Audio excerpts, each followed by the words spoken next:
আপনি যখন গর্ভধারণ করেন তখন গর্ভাবস্থার প্রাথমিক পর্যায়ে আপনার যোনিতে কিছু পরিবর্তন আসতে শুরু করে। আজকের ভিডিওর মাধ্যমে আমরা এমনই 6টি গুরুত্বপূর্ণ পরিবর্তন নিয়ে আলোচনা করব। আপনি যদি জানতে চান আপনি গর্ভবতী কিনা আর সেটি যদি হয় আপনার পিরিয়ড মিস হওয়ার আগেই, তবে অবশ্যই ভিডিওটি দেখুন এবং এই 6টি লক্ষণ আপনার যোনিতে আছে কিনা খেয়াল করুন।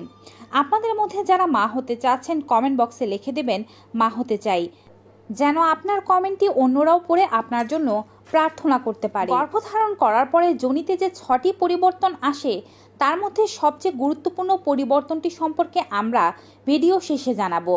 চলুন এবারে প্রথম লক্ষণটি সম্পর্কে জানি। গর্ভধারণ করার পর যখন আপনার পিরিয়ড মিস হয়নি তার আগে আপনার দেহের ভেতরে ইমপ্লান্টেশন ঘটে। ইমপ্লান্টেশন মানে গর্ভরোপণ, অর্থাৎ আপনার নিষিক্ত ভ্রূণটি আপনার জরায়ুর দেয়ালে হালকা একটু ছিদ্র করে নিজেকে স্থাপন করে। যখন এই কাজটি হয় তখন আপনি হালকা পরিমাণে একটু রক্তস্রাব দেখতে পারেন।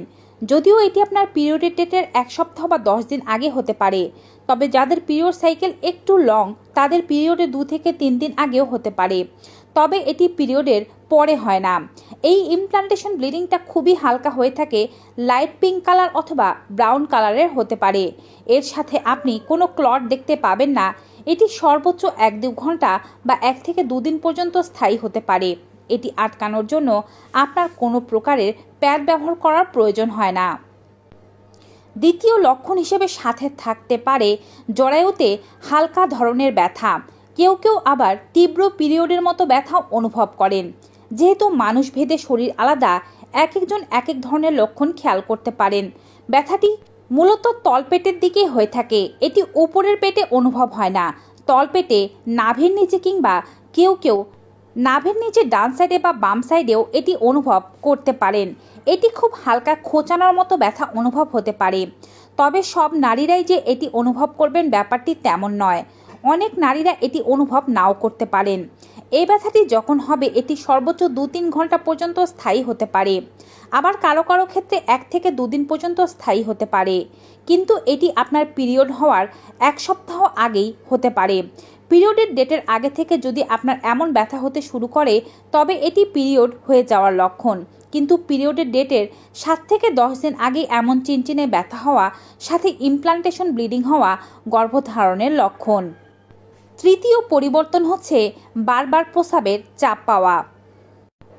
যদিও এ সময় আপনি কম জল পান করছেন বা বেশি জল পান করছেন, তারপরেও আপনার প্রস্রাবের চাপ একটু বেশি পরিমাণে বেড়ে যাবে।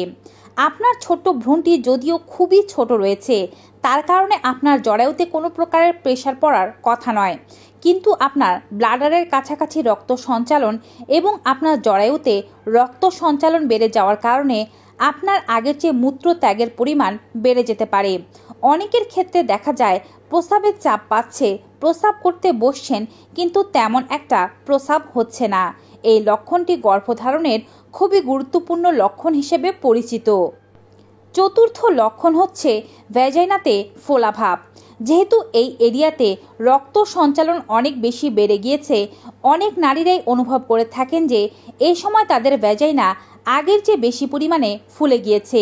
প্রস্রাব করতে যাওয়ার সময় ভ্যাজাইনার বাইরের অংশে হাত দিলে এটি অনুভব করা যায় এবং এর সাথে অনেকেই ভ্যাজাইনাতে এক ধরনের চাপ অনুভব করে থাকেন। এটি প্রস্রাবের চাপের মতো নয়, আবার মলত্যাগের চাপের মতোও নয়। জরায়ুর ভেতরে এক ধরনের হালকা চাপ অনুভব হয়, কারো কারো ক্ষেত্রে এই চাপ তীব্রভাবে অনুভব হতে পারে। পঞ্চম লক্ষণ হচ্ছে ডিসচার্জে পরিবর্তন। যদিও অধিকাংশ নারীদের পিরিয়ডের আগেও ডিসচার্জ হয়ে থাকে, কিন্তু গর্ভধারণ করলে যে ডিসচার্জ হয় এবং পিরিয়ডের আগে যে ডিসচার্জ হয় তার মধ্যে পার্থক্য রয়েছে। গর্ভধারণ করার পরে যে ডিসচার্জ হবে সেটি আপনার ওভুলেশনের পর থেকেই হতে থাকবে এবং ধীরে ধীরে এর পরিমাণ বাড়তে থাকবে, এটি কমবে না। ওভুলেশনের পর যদি কোনো নারী গর্ভধারণ না করে তবে তার ভ্যাজাইনাল ডিসচার্জ কমে যায় এবং ভ্যাজাইনাল এরিয়াটি খুব শুকনো শুকনো অনুভব হয়। পিরিয়ডের আগ দিয়ে আবার স্রাব হতে শুরু করে। পিরিয়ডের আগে যে স্রাবটি হয় সেটি সাদা, ঘন, ক্রিমের মতো হতে পারে। কিছু কিছু ক্ষেত্রে এটি আঠার মতো স্টিকি হতে পারে। এর সাথে কোনো বাজে গন্ধ থাকে না এবং এটি শুকনো শুকনো থাকে, খুব একটা ভেজা থাকে না। কিন্তু আপনি গর্ভধারণ করলে ভ্যাজাইনাল ডিসচার্জটি কিছুটা ওয়াটারি হয়ে যায়, অর্থাৎ পানির মতো অনেকটা তরল থাকে। এর রং সাদা হতে পারে, হালকা হলুদাভাবও হতে পারে।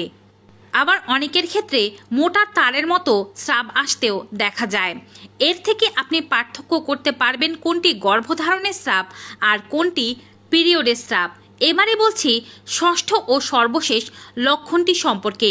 গর্ভধারণ করার পরে জরায়ুতে বিপুল রকমের পরিবর্তন আসে এবং পরিবর্তন আসে সার্ভিক্সেও। সার্ভিক্সের মুখ পরীক্ষা করার মাধ্যমে খুব সহজে বোঝা যায় একজন নারী গর্ভবতী কিনা। যখন গর্ভধারণের পরীক্ষা করার জন্য বিভিন্ন সুব্যবস্থা ছিল না, তখন এভাবেই সার্ভিক্সের মুখ পরীক্ষা করার মাধ্যমে জানা হতো নারী গর্ভবতী কিনা। গর্ভধারণ করার পরে সার্ভিক্সের মুখটি কিছুটি নীলচে হয়ে যায়, কিন্তু কোনো প্রকারের ইনস্ট্রুমেন্ট ছাড়া আপনি চাইলে এটি দেখতে পারবেন না। এটি ডক্টরের কাজ। কিন্তু যে জিনিসটি আপনার দ্বারা চেক করা সম্ভব তা হচ্ছে ভ্যাজাইনাল সফটনেস। এই সময় সার্ভিক্সের মুখটি বেশ সফট হয়ে থাকে এবং অনেকটা উপরের দিকে উঠে যায়। মানুষের ঠোঁট যেমন সফট হয়ে থাকে, সার্ভিক্সের মুখ তেমনই সফট হয়ে যায় গর্ভধারণ করলে। আপনি 2 আঙ্গুল দ্বারা চেক করলে খুব সহজেই বুঝতে পারবেন, তবে অবশ্যই ডক্টরের নিগরানিতেই এমন কাজ করা উচিত। হাত খুব ভালোভাবে পরিষ্কার করে ভ্যাজাইনাতে ঢোকালে বোঝা যাবে ভ্যাজাইনা অনেকটা সফট হয়ে আছে, জরায়ুর মুখ অর্থাৎ সার্ভিক্স অনেকটা উপরের দিকে উঠে আছে এবং সেটি ঠোঁটের মতো নরম হয়ে আছে। কিন্তু যদি পিরিয়ড হতে থাকে তবে তার আগের লক্ষণ হিসাবে সার্ভিক্সের মুখ বেশ হার্ড হয়ে থাকে এবং নাকের ডগার মতো শক্ত হয়ে যায় এবং এটি সামনের দিকে এগিয়ে আসে পিরিয়ড হওয়ার জন্য। তবে এই কাজটি সতর্কতার সাথে না করলে ইনফেকশন হয়ে যাওয়ার খুব সম্ভাবনা রয়েছে। তাই এমন ভুল বা ডক্টরের নিগরানি ছাড়া এমন কাজ না করাই উচিত। ভিউয়ার্স, আজকের এই ভিডিওটি কেমন লেগেছে কমেন্ট বক্সে জানাতে ভুলবেন না। ভালো লেগে থাকলে বেশি বেশি সকলের সাথে শেয়ার করুন। সন্তান নিতে চাও সকল দম্পতিদের সকল মনস্কামনা পূরণ হোক, এই আশাতে ভিডিওটি এখানেই শেষ করছি। সবাই ভালো থাকুন, সুস্থ থাকুন। Good bye and take care.